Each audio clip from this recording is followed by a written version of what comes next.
6:04 a.m. on the clock. I remember seeing it. I remember every detail of it. 6:04 a.m. My mom comes walking in, and my sister, who's 2 years younger than me, comes in behind her, and she's crying.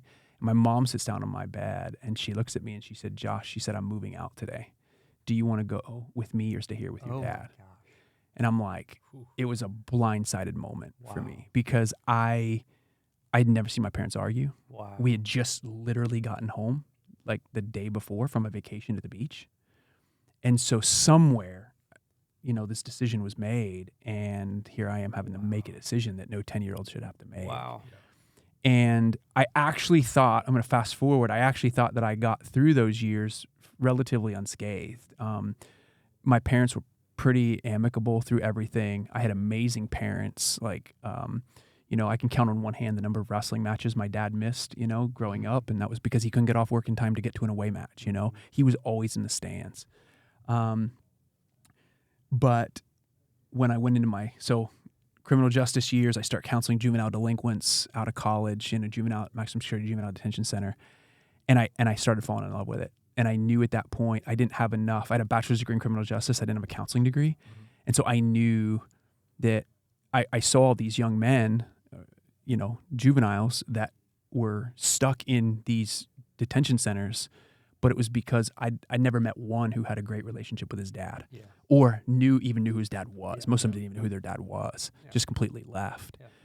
And I knew I wasn't well enough equipped with just a criminal justice degree, so felt God leading me to go into counseling world, and that's when I went off to seminary to get a counseling degree.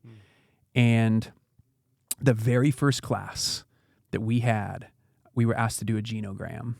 And a genogram is like a family tree that comes to life, right? And so I look at my grandparents, my parents, my aunts and uncles, all the way down to my sister, and every single person. And I just grew up with divorce. It was like, oh, everybody's divorced. Like it's just the thing. Yeah.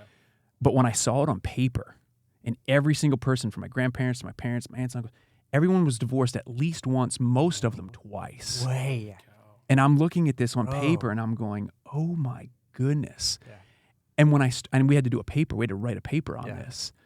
And I started researching, I started interviewing my family, and I even saw stronger dynamics of passivity in men and an unhealthy dominance in women in my family lineage. And I'm going, oh wow. That'll preach, dude. And I'm seeing this literally carried out in a dating relationship that I was in at that very moment. Wow.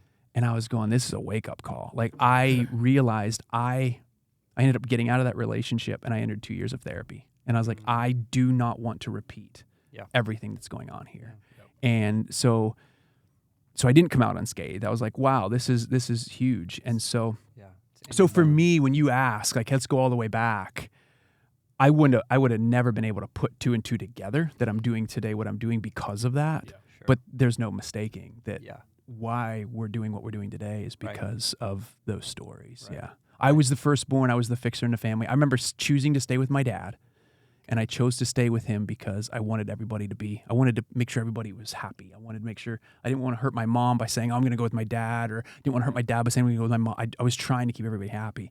But then I realized ultimately at one point that I couldn't do that anymore. It's not your responsibility. Absolutely. I feel like it's almost impossible for kids to not feel that responsibility when their parents are separating, just to try to keep everyone happy. So it's even conversations we've had at home of like even trying to break some of those patterns as well, just with new boundaries, new relationships, or I guess trying to pivot some relationships a little bit. So yeah, it's a kind of like comforting, I guess, for me to hear that like we're not the only ones. Yeah. So I mean, yeah, it seems to be a pattern I'm noticing too. Like everyone feels like they have to keep their parents happy. Yeah, 100%. Yeah. And I think all of us, to varying degrees, as we pay attention to that, is like we want to please our parents, and I think of Galatians 1:10 where it says about pleasing the Father.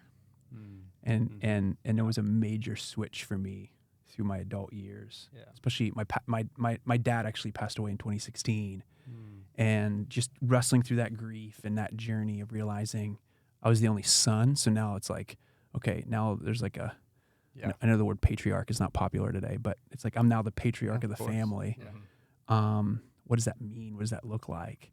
And it was like, oh wow, I got to please the Father, and I want to please him. I don't want to disappoint him, you know? And so what does that look like in my own life as I live so that we create an entirely new genogram, that my kids, my grandkids, my great-grandkids are putting together something entirely different than what I put together years ago. Yep.